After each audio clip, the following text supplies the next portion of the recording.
오늘 하나님께서 우리에게 주시는 말씀 호세아 10장 12절에서 13절 2절입니다. 우리 10장 12, 13절 2절은 합독하도록 하시겠습니다. 네, 호세아 10장 12, 13절인데요. 자, 우리 2절을 합독하십니다. 시작. 너희가 자기를 위하여 공의를 심고 인애를 거두라. 너희 묵은 땅을 기경하라. 지금이 곧 여호와를 찾을 때니 마침내 여호와께서 오사 공의를 비처럼 너희에게 내리시리라. 너희는 악을 밭가라 죄를 거두고 거짓 열매를 먹었나니 이는 내가 내 길과 내 용사의 많음을 의뢰하였음이라. 아멘. 저를 한번 따라해 보실까요? 마음의 밭을 기경해야 합니다. 마음의 밭을 기경해야 합니다라는 말씀의 제목으로 하나님 말씀 전하겠습니다. 농부가 씨를 뿌리기 전에 가장 먼저 하는 일이 있습니다. 그게 땅을 갈아 엎는 일이죠. 땅을 갈아 엎고 나서 부들부들하게 만들어주고 그리고 씨를 뿌려야죠. 맨 땅에다가 딱딱한 땅에다가 씨를 뿌리는 농부는 없습니다. 아무리 좋은 씨앗이라도요 딱딱하게 굳어진 땅에다가 뿌려지면 어떻게 될까요? 뿌리가 내릴 수가 없어요. 뚫고 들어가지를 못합니다. 거기다가 결국 열매를 맺지 못하게 되죠. 그렇지만 밭을 잘 기경해주면, 잘 갈아 엎어주면 씨앗이 잘 자라게 되고요 풍성한 열매, 풍성한 추수를 거두게 되는 것입니다. 우리 마음도 마찬가지라는 거죠. 하나님께서 마음의 씨앗을 우리 마음 가운데, 심령 가운데 심어주시려고 하잖아요. 복음의 씨앗을 심어주시려고 하죠. 그런데 내 마음이 잔뜩 굳어있고 거기에다가 잡초와 같은 것들, 그게 육신의 정욕이든 안목의 정욕이든 이승의 자랑이든 그런 것들로 가득 차 있게 되면 어떨까요? 말씀이 뿌리 내릴 수가 없습니다. 복음의 씨앗이 뿌리 내릴 수가 없는 거예요. 그래서 12절 중반절은 이렇게 말씀합니다. 너희 묵은 땅을 어떻게 해요? 기경하라. 너희 묵은 땅을 갈아 엎어야 된다, 이렇게 이야기를 하시는 것입니다. 세상에 이런 속담이 있죠. 콩 심은 데 콩 나고 팥 심은 데 팥 난다. 즉 뿌리는 대로 거둔다라는 매우 단순 명료한 진리를 여기에 담고 있는 것입니다. 오늘 내가 무엇을 심느냐에 따라서 거두는 열매가 달라지죠. 그러니까 내일의 삶은 오늘 내가 무엇을 심느냐에 따라서 달라지는 것입니다. 그러니까 우리의 현재, 우리의 미래는 내가 지금 심는 것에 따라 결정되는 거예요. 그래서 갈라디아서 6장 7절 하반절에도 이렇게 말씀합니다. 사람이 무엇으로 심든지 그대로 거두리라. 그 사람이 심는 것에 따라 거두는 게 달라지는 것이죠. 이런 의미에서 우리의 삶이 진실로 풍성하고 아름다워지려면 바른 것을 심고 바른 것을 거두어야 되는, 그래서 이러한 삶의 진리를 우리가 잘 터득하고 배우고 살아내야 되는데요, 하나님은 언제나 우리에게 부어주실 은혜를 준비하고 계세요. 그러니까 중요한 게 뭐라고요? 우리가 어떤 마음의 밭으로, 내가 어떤 마음의 밭 상태로 준비되어 있는가, 이게 너무 중요해요. 이것에 따라서 주님의 은혜와 축복을 내가 받느냐 받지 못하느냐가 사실 결정되는 것입니다. 말씀의 씨앗은 똑같아요. 중요한 것은 내 마음의 무엇이다? 밭의 기경 상태라는 것입니다. 내가 잘 기경이 되어 있으면 잘 받고, 아예 아무것도 기경이 안 돼 있으면 아무것도 받지 못하는 거죠. 그러니까 우리가 어떻게 할 때 하나님께서 우리에게 부어주시기 원하는 그 은혜, 그 복이 있는데 그 복을 우리가 풍성히 열매 맺고 거두며 살아갈 수 있을까? 오늘 주신 말씀을 통해서 좀 이 부분을 함께 살펴보기를 원합니다. 첫 번째로 우리가 하나님께서 예비하신 그 은혜, 그 복을 받아 누리는 그런 축복된 인생이 되려면 하나님을 간절히 찾아야 된다는 것입니다. 하나님을 간절히 찾아야 합니다. 12절 상반절을 보십니다. 너희가 자기를 위하여 공의를 심고 인애를 거두라. 너희 묵은 땅을 기경하라. 그 다음에 뭐라고 되어 있죠? 지금이 곧 여호와를 찾을 때니. 왜 우리가 하나님을 찾아야 인생이 본 궤도에 오를 수가 있나요? 그것은 하나님께서 우리의 의, 우리의 공의, 절대적인 기준이 되신다는 거예요. 의의 절대적인 기준. 세상 사람들이 말하는 옳다 그르다가 있어요. 세상에 지금 편만하게 퍼져 있는 나름의 기준들이 있잖아요. 유교는 유교대로, 불교는 불교대로, 이슬람은 이슬람대로 심지어 있죠. 세상의 많은 곳 가운데, 모든 곳 가운데 나름 세운 기준이 있는데 그게 중요한 게 아니라는 거예요. 하나님께서 세우신 의와 하나님께서 세우신 그 공의가 절대적으로 기준이 된다는 사실이에요. 그러니까 무엇이 축복의 기준이 되느냐? 하나님이 축복의 기준이에요. 하나님이 인정하시는 삶이 복되고 하나님께서 인정하시는 삶이 아름답고 향기로운 삶인 것입니다. 중요한 건 세상의 박수갈채나 다른 내가 친한 사람의 인정이 아니에요. 하나님이 인정해 주셔야죠. 그렇죠, 여러분? 하나님이 인정해 주셔야 되는 것입니다. 우리가 하나님을 떠난 상태에서는 바른 의를 행할 수도 없고요, 진정한 축복을 누릴 수가 없어요. 그렇기 때문에 우리가 진정한 치유, 진정한 회복도 누리길 원한다? 그렇다면 모든 의와 모든 복의 근원이 되시는 하나님께로 나가야 되는 것입니다. 오늘 본문 속 이스라엘은 매우 혼란스러운 가운데 있었고요, 결국 나중에는 패망하게 되는데 그 길 선상에 지금 서 있는 거예요. 네, 여러분, 이스라엘이 패망하게 된, 이스라엘이 멸망하게 된, 특별히 여기에서는 북이스라엘을 말하는 거죠. 이스라엘이 멸망하게 된 이유가 무엇인가요? 정치적으로 약해서 그랬나요? 그럴 수도 있겠지. 군사적으로 약해서요? 아니면 경제적으로 약해서요? 가진 게 적어서 그랬을까요? 호세아서는요, 그 배경이 되는 시기가 주전 8세기 정도로 봅니다. 주전 8세기, 즉 북왕국 이스라엘을 다스리던 왕이 그 당시에 누구냐? 여로보암 2세입니다. 여로보암 2세 때는요, 솔로몬 왕 이후에 북이스라엘 가운데 정치적으로 경제적으로 가장 안정된 시기였어요. 그러니까 이스라엘로 보면 가장 안정된, 외형적으로 보면 가장 막강하고 가장 부유한 시기였다고요. 그런데 왜 이스라엘이 한순간에 순식간에 붕괴되고 무너지게 됐을까요? 그것은 다른 이유가 아니에요. 다른 게 부족해서가 아니라고요. 그들이 하나님을 떠났기 때문에 그렇습니다. 여러분, 이처럼 제 아무리 정치적인 능력이 출중하고 경제적인 부가 넘쳐나도요, 하나님을 떠나면 어떻게 돼요? 결국 그 인생 붕괴되고 무너지고 마는 것입니다. 이런 의미에서 저는 조국 대한민국을 보면서, 이 미국 땅을 보면서 이런 기도 제목이 있어요. 자연스럽게 기도 제목이 생기죠. 뭐냐? 한국과 미국이 경제 대국임, 경제 강국임을 자랑하고 군사력이 대단하다는 것을 자랑하는 대신에 저는 이런 고백을 우리가 할 수 있으면 좋겠다는 거죠. 한국과 미국을 지키는 힘이 군사력에 있지 않다라는 거, 경제력에 있지 않다라는 거. 하나님을 떠나가면 아무리 막강한 군사력과 경제력을 가졌다 하더라도 순식간에, 한순간에 패망하게 된다는 사실. 여러분과 저의 삶, 그리고 가정, 나아가 우리 교회도 마찬가지입니다.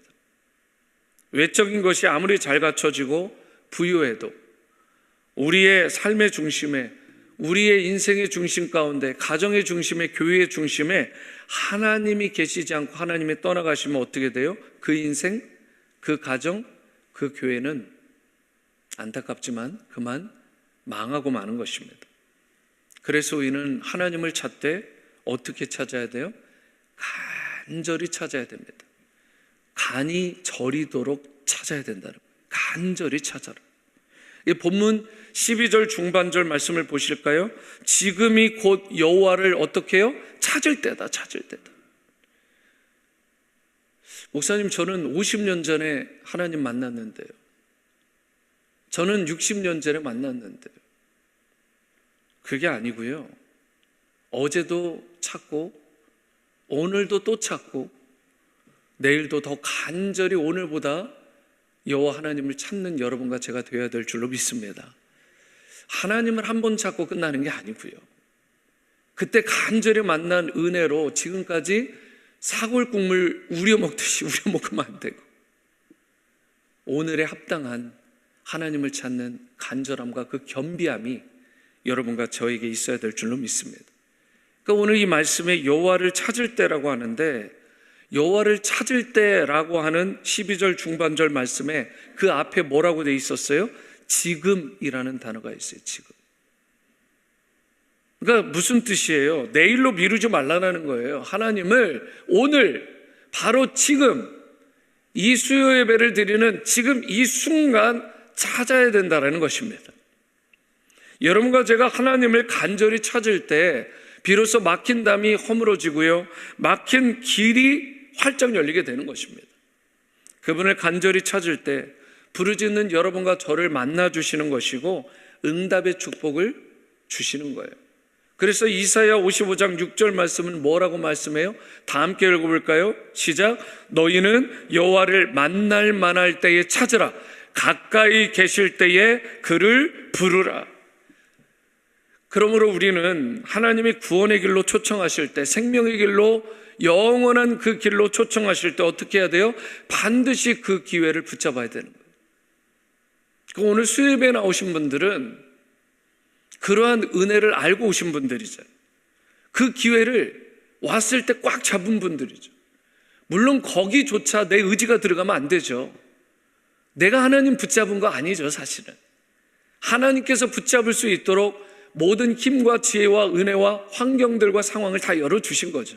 모든 게 다 하나님의 은혜예요. 그럼에도 불구하고 우리의 입장에서 조금이라도 생각을 해보면 하여튼 하나님께서 우리에게 주시는 그 구원의 길, 생명의 길, 축복의 길이 있을 때 우리를 어떻게 해야 돼요? 그 기회를 놓치지 말고 꽉 잡아야 되는 것입니다.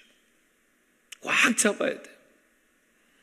하나님을 간절히 찾고 부르짖어 기도하면 어떠한 불가능도 가능케 하여 주심을 믿으시기 바랍니다. 이제 닫힌 문을 열어주시고 막힌 문을 열어주시고 풀어주시며 또 우리의 불가능을 가능케 하여 주시는 그 하나님을 믿으시고요, 여호와 하나님을 찾되 간이 저리도록 간절히 찾는 여러분과 제가 될 수 있게 되기를 주님의 이름으로 축원합니다. 두 번째로 우리가 하나님이 주시는 은혜와 복을 풍성히 누리려면 어떻게 해야 된다고요? 마음의 밭을 기경해야 된다.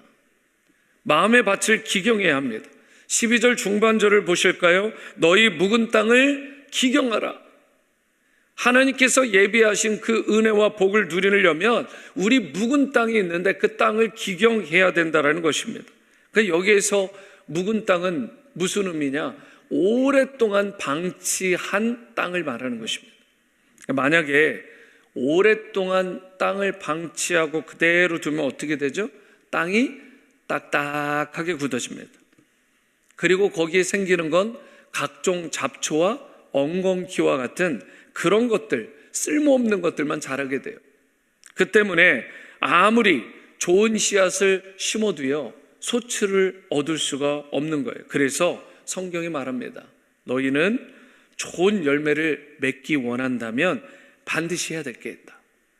오랫동안 방치해둔 그 땅, 풀이 나고 엉겅퀴가 가득한 그 땅, 너희의 심령을 갈아엎어야 된다. 기경해야 된다. 부들부들하게 만들어야 된다. 여러분, 우리의 심령을 딱딱하게 두게 되면 다시마 강조하지만 그 말씀이 뿌리 내리지 못한다고. 복음이 내려올 수가 없어요. 결국 귀한 열매를 맺을 수가 없다라는 것입니다. 그래서 우리 밭이 어떤 밭이 돼야 돼요? 옥토와 같은 밭이 돼야 돼요. 옥토. 옥토밭이 되려면 마태복음 10장 23절 보실까요? 좋은 땅에 뿌려졌다라는 것은 말씀을 듣고 깨닫는 자니 결실하여 어떤 것은 100배, 어떤 것은 60배, 어떤 것은 30배가 되느니라 하시더라. 그러니까 좋은 땅이 옥토죠, 옥토. 그러니까 옥토가 돼야 되는 것입니다. 좋은 땅에 씨가 뿌려지면 어떻게 된다고요? 싹이 나고 줄기도 자라고 마침내 100배, 60배, 30배의 결실을 맺게 된다는 거예요. 여기서 100이라는 숫자, 100배는 무엇을 의미해요? 열매의 최대치를 말하는 것입니다. 하여튼 맺을 수 있는 최대치, 그것을 하나님께서 어떻게 해요? 옥토밭과 같은 밭을 준비된 그런 그릇 가운데 하나님께서 100배의 결실을 맺게 해주신다. 최대치. 그 다음에 60배는요 중간치, 30배는요 최소치로. 한데 여러분 중요한 건 뭐냐? 다 열매를 맺는 거예요. 열매의 양의 차이가 있을 뿐이지 좋은 땅에 씨가 심겨지면 수확량에 조금의 차이는 있을 수 있지만 모두가 다 반드시 열매 맺는다라는 특징이 있다는 거예요. 하여튼 열매를 맺어요. 여러분과 제가 이와 같은 옥토밭이 되어야 되는데 그렇게 될 때 나도 100배, 60배, 30배의 결실을 맺게 될 뿐만 아니라 여러분과 제가 좋은 밭으로 기경되고 준비돼서 나도 누릴 뿐만 아니라 그렇게만 되면 다른 사람도 나를 통해 먹고 마시고 누릴 수 있게 된다는 거예요. 그러니까 복을 흘려보내는 자가 될 수 있다는 것입니다. 할렐루야. 여러분과 저는 나만 100배, 60배, 30배 받아 누리는 그것으로 끝나는 인생이 아니라 우리를 통해 나의 자녀들이, 손주들이, 가정이, 또 우리 공동체가, 이 커뮤니티가, 나라와 민족과 열방이 나를 통해서 복을 누리는 아브라함과 다윗과 요셉과 같은 복을 여러분과 제가 누려야 될 줄로 믿습니다. 성경 속에 다윗이라는 인물이 나오잖아요. 여러분, 그는 어렸을 때부터 하나님을 잘 믿었던 인물입니다. 어렸을 때부터예요. 어렸을 때부터. 그런데 다윗의 영성이 그의 삶의 전체에서 하나님의 마음에 합하다라고 하는 평가를 받던 그의 인생 가운데에서 그의 영성이 가장 좋았을 때가 여러분은 언제라고 생각하세요? 여러 가지 얘기가 있고 학설이 있을 수 있지만 제가 볼 때는요, 이 다윗의 영성이 가장 좋았을 때는 광야에서 양칠 때가 아닐까 싶습니다. 아무도 알아주지 않을 때, 아무도 보지 않을 때, 지금으로 얘기하면 골방에서 하나님을 독대할 때 그는 하나님을 향한 찬미를 올려드렸어요. 하나님이 그 찬양을 너무, 하나님의 그 예배를 너무 받고 싶어 하셨어요. 세상에 어떤 사람도 감히 흉내낼 수 없을 정도의 수준으로 너무나 순전하게, 누가 보기 때문이 아니라 형식적으로 외식하며 드리는 예배가 아니라 마음과 뜻과 정성과 힘과 생명을 다하기까지 그가 광야에서 하나님을 예배했던 것입니다. 그 순수함, 그 순전함이 이미 다윗은 어렸을 때 있었다고요. 근데 문제가 뭐였어요?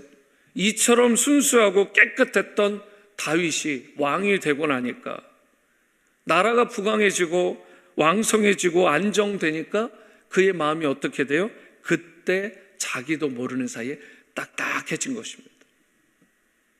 묵은 땅이 된 거예요. 그래서 하나님의 은혜를 은혜로 알지 못하고 당연시 여기게 된 것입니다. 이것이 바로 여러분과 제가 경계해야 할 신앙의 매너리즘이에요. 그 신앙의 매너리즘, 즉 타성에 빠지게 되면 어떻게 되죠? 모든 것이 다 귀찮아져요. 다 당연시 되는 것입니다. 어떠한 것을 주어도 감사하지도 않고요, 어떠한 것을 하나님께서 또는 환경적으로 주어져도 감사가 없는 거예요. 주일에 제가 말씀드렸잖아요. 모든 상황을 보면서 어떤 사람은 이건 하나님이 베푸시는 기적이다. 근데 어떤 사람은 이건 당연히 우연히 일어난 거지, 자연적으로 일어난 거지. 보는 눈이 받아들이는 게 그 밭의 상태에 따라 너무 다르다는 거예요. 완전히 다릅니다. 그리고 이 사람들의 열매는 나중에 가고 나면 완전히 정반대의 열매를 맺을 수밖에 없는 거예요. 여러분과 저는 어떤가요? 우리의 마음은 어떤 상태에 있나요? 중요한 건 밭의 상태라니까요. 내 밭이 기경되는 거. 근데 만약에 이게 기경이 안 되고 딱딱해서 매너리즘에 빠지면 정말 위험한 상태입니다. 자기도 불행해지는데 다른 사람도 판단하고 정죄하고 다른 사람들을 영적으로 자라지 못하게 뜯어 말리고 죽게 만드는 거예요. 독을 퍼뜨리는 사람이 되는 것입니다. 여러분, 우리는 그런 사람 되고 싶지 않잖아요. 우리는 30배, 60배, 100배의 결실을 나만 누리지 않고 다른 사람들에게 흘리고 주고 살아가고 싶잖아요. 다윗의 딱딱한 마음이 아니라 그 어린 시절 하나님을 찾던 그때를 우리가 원하는 거 아닙니까? 그래서 수요예배를 오는 거예요. 3일 예배를 그래서 오는 것입니다. 3일 예배에 오면, 수요예배에 오면 여러분, 우리의 마음이 부들부들해지는 거예요. 한 주가 가기가 어려우니까 딱 한 주간의 중심에 와가지고 다시 한번 하나님 앞에 꼬꾸라지는 거잖아요. 하나님, 제가 알고 지은 죄 모르고 지은 죄가 참 많습니다.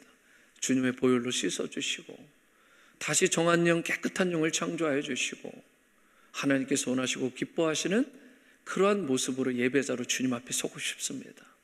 그런 간절함이 여러분과 저의 발길과 마음을 이곳에 이끈 거 아니겠습니까? 여러분, 하나님은 그런 마음을 기뻐하는 거예요. 어떠한 자그마한 것에도 내가 잘못을 회개하고 통회하고 나오는 것. 누구나 실수하고 잘못하고 죄 지을 수 있죠. 하지만 중요한 건 뭐다? 하나님께 자복하고 그 죄를 죄로 인정하고 통회하는 것입니다. 회개해야 돼요. 그래서 이사야 55장 7절에 이렇게 말씀합니다. 악인은 그 얘기를, 불의한 자는 그의 생각을 버리고 여호와께로 돌아오라. 그리하면 그가 긍휼히 여기시리라. 우리 하나님께로 돌아오라. 그가 너그럽게 용서하시리라. 하나님이 용서하세요, 안 하세요? 용서하시죠. 여러분, 하나님은 진심으로 통회하고 자복하며 회개하는 자를 반드시 용서하십니다. 하나님은 약속에 신실하지 못한 인생들과는 너무나 다르신 분이에요. 그들과는 비교할 수 없이 신실하신 분이시고 전심으로 그분을 향하는 자에게 은혜와 자비를 베푸시는 분이십니다. 많은 사람이 자신의 죄가 너무 심각하다고, 그래서 용서받기에 나는 너무 큰 죄를, 너무 심각한 죄를 지었다라고 생각하는 경향이 있는지 몰라요. 하지만 하나님은요, 용서하지 못할 인간의 죄가 없으십니다. 하나님의 사랑과 용서는 무조건적이시고 무제한적이십니다. 그분께 나오는 자에게. 그렇기 때문에 상한 심령 그대로 하나님께로 나아가는 여러분과 제가 될 수 있게 되기를 바랍니다. 자기 마음을 치며 통회하면서 상한 심령을 주님 앞에 내어놓을 때 주님께서 그 마음을 만져주시고 치유해 주시고 회복시켜 주시는 것입니다. 혹여나 오랜 신앙생활 하면서 습관적으로 교회 다니고 예배에 심지어 참여하는 가운데 나도 모르게 굳어지고 딱딱한 마음이 있다면 하나님께 다시금 내 심령을 치며 주님 앞에 자복하고 회개하고 통회하며 주님 앞에 기도하는 여러분 제가 될 수 있게 되기를 바랍니다. 그리하여 하나님께서 베푸시는 평안의 열매, 기쁨의 열매를 풍성히 맺고 새 은혜를 충만히 누리시기를 주님의 이름으로 축복합니다. 세 번째자 마지막으로 우리가 하나님이 주시는 은혜와 복을 풍성히 누리려면 저를 따라해 보실까요? 성령의 비가 내려야 합니다. 한 번 더 크게 할까요? 성령의 비가 내려야 합니다. 12절 마지막 부분을 보시면 마침내 여호와께서 오사 공의를 비처럼 너에게 내리시리라. 여기서 마침내라는 단어가 중요합니다. 마침내라는 단어는 기다림을 암시하는 단어예요. 지금 왔다가 아니라 이제 곧 올 것이다. 마침내 임할 것이다. 그러니까 때가 차면 하나님께서 예비하신 그 비가 내린다라는 거예요. 때가 차면. 그러니까 하늘의 비는 우연히 때가 되면 내리는 게 아니라 하나님이 정하신 그 타이밍, 하나님이 준비해 두신 타이밍이 중요한 거예요. 그렇기 때문에 지금 당장 무슨 일이 일어나지 않는 것 같다고 해서 결코 포기하면 안 되는 것입니다. 하나님께서 하늘문을 여시고 은혜의 단비를 부어주실 때까지 기다리며 간절히 기도하는 자세가 필요한 것입니다. 사도행전에 나타난 초대교회 부흥의 근본적인 이유, 그 근본적인 원인이 뭐라고 생각하십니까? 무엇 덕분에 초대교회가 그렇게 부흥했어요? 그것은 하나님께서 하늘문을 여시고 성령의 비를 내려주셨기 때문에 그렇습니다.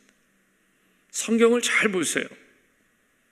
초대교회 성도들, 여러분 환난과 핍박이 그렇게 극심했는데도 그 다락방에 모여서 뭘 했어요? 기도했어요. 뭘 구하면서요? 성령의 임하심을 구하면서. 그러니까 기도의 제목은 성령의 임재였습니다. 성령이 내려야, 성령의 비가 임해야 놀라운 부흥의 회복의 역사가 일어난다는 걸 그들은 알고 있었던 거예요. 예수님께서요, 약속하신 성령이 있잖아요. 내가 좋은 보혜사를 너에게 주겠다. 그것을 받기까지 여기를 떠나지 마라. 그러니까 그들이 떠나지 않고 간절한 마음으로 기다리며 기도했던 것입니다. 그리고 그들이 하나님의 때가 찰 때까지 예루살렘을 떠나지 않고 기도했을 때 마침내 어떻게 해요? 하늘이 열린 거예요. 그때 하늘이 열린 것입니다. 급하고 강한 바람 같은 소리가 불의 혀같이 갈라지는 것, 그것이 보이면서 성령께서 저들에게 임한 것입니다. 이것이 바로 요엘 선지자를 통해 예언된 이른 비의 축복입니다. 성령의 비가 그들 가운데 임했을 때 지금까지 연약했던, 그래서 바들바들 두려움 가운데 떨었던 저들이 무슨 일이 그들 가운데 일어나요? 그들이 예수님의 강한 군대로 회복되게 됩니다. 두려움에 떨던 자들이 강한 군대로 변화됐다고요. 무엇이 임함으로요? 성령이 임함으로. 성령의 비가 임했을 때. 한 번 설교를 했는데 3,000명이 회심했습니다. 베드로가 뛰어나서 그랬을까요? 뭐 어느 정도는 인정하지만 성령이 임해서 그래요. 성령이 임하니까 3,000명이, 그러니까 제로에서 3,000명의 예수님 제자가 바로 그냥 회복돼 버린 것입니다. 초대교회 가운데. 자녀들이 예언했고요. 젊은이들은 환상을 봤고요. 아비들은 꿈을 꾸었습니다.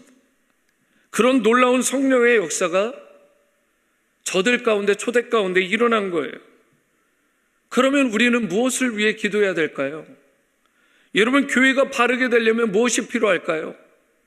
그것은 바로 초대교회에 임했던 하늘이 열리는 역사, 성령의 비가 임하는 그 역사가 우리 가운데 임해야 되는 줄로 믿습니다. 그러니까 하나님이 부어주시는 성령의 비가 내려야 되는 거예요. 여러분과 저의 힘만으로 결코 되지 않습니다. 만약 그렇게 된다라고 믿는 사람은 신앙생활하면 안 돼요. 그건 이미 신앙인이 아닙니다. 인본주의지. 여러분, 성령이 내리셔야 되는 거예요. 하늘문이 열리고 성령의 비가 내려야 되는 것입니다. 하나님께 나아가 믿음으로 순종하고 기다리며 간절하게 기도할 때 하나님께서 하늘문을 열어주시고 그때 성령의 비, 은혜의 비, 축복의 비가 듬뿍 내리게 되는 것입니다. 우리 워싱턴 지구촌 교회는 예로부터 중보기도 사역이 오랫동안 잘 뿌리 내린 교회입니다. 미주 한인교회 중에 최초로 중보기도 사역을 시작한 아주 좋은 건강한 모델이 되는 교회입니다. 그러니까 문제가 생기면 어떻게 해야 돼요? 쑥덕대야 될까요? 막 의논하면 돼요? 염려할까요? 막 바들바들 떨을까요? 여러분, 그게 아니잖아요. 먼저 기도해야 되는 것입니다. 말하는 것 대신에 기도의 자리를 먼저 찾는 교회와 성도가 돼야 될 줄로 믿습니다. 40년 중보기도 사역한 것이 중요한 것이 아니라 진짜 이렇게 살아야 되는 거죠, 이제. 그동안 혹시라도 내 마음에, 우리 교회의 성도들 가운데 마음이 딱딱해져서 예전에 그 부드러움이 없다면 다시 기경하면 되는 것입니다. 다른 사람을 탓하거나 말할 것이 아니라 내 자리를 지켜야 되는 거예요. 문제가 생기면 어떻게 해야 돼요? 믿음으로 선포하고, 질병이 생기면요, 회복과 치유를 선포하고 간절히 성령의 비를 구하며 하나님께 나아가 기도해야 되는 것입니다. 성령의 비가 내리는 것 외에는 그 어떤 단체에도, 가정에도, 개인의 삶에도 부흥이 임할 수 없어요. 회복이 임할 수 없습니다. 묵은 밭이, 묵은 심령, 그 마음이 기경될 수 없는 것입니다. 여러분처럼 우리가 믿음으로 간절히 기도하면 어떻게 된다고요? 하나님께서 여러분과 저희의 개인의 삶뿐만 아니라 우리의 가정과 우리 워싱턴 지구촌 교회 공동체를 회복시켜 주시고 세워주시고 풍성한 은혜와 복을 베풀어 주시는 것입니다. 그러므로 우리에게, 그리고 우리의 자녀들에게 가장 절실한 것이 한 가지 있다면 그것은 하나님께서 하늘문을 열어주시고 부디 성령의 비를 내려 주시는 것입니다. 때가 참에 마침내 주오셔서. 그러므로 오늘 여러분과 제가 이 수요예배 가운데 활짝 열린 마음으로 하나님께 가까이 나갈 수 있게 되기를 바랍니다. 자복하는 마음, 깨어진 마음 그대로 하나님께로 겸비하게 나아갈 수 있게 되기를 바랍니다. 마음의 밭을 잘 기경해서 옥토와 같이 된 심령에 하나님께서 성령의 비를 충만히 내려 주실 것입니다. 회복과 치유의 은혜를 베풀어 주세요. 풍성한 열매 맺는 삶, 기쁨의 인생으로 살아가게 해 주실 것입니다. 이러한 주님의 은혜와 축복을 풍성히 누리는 밭이 잘 기경된 좋은 마음의 밭을 소유한 여러분과 저, 우리 자녀들 다 될 수 있게 되기를 주님의 이름으로 축원합니다.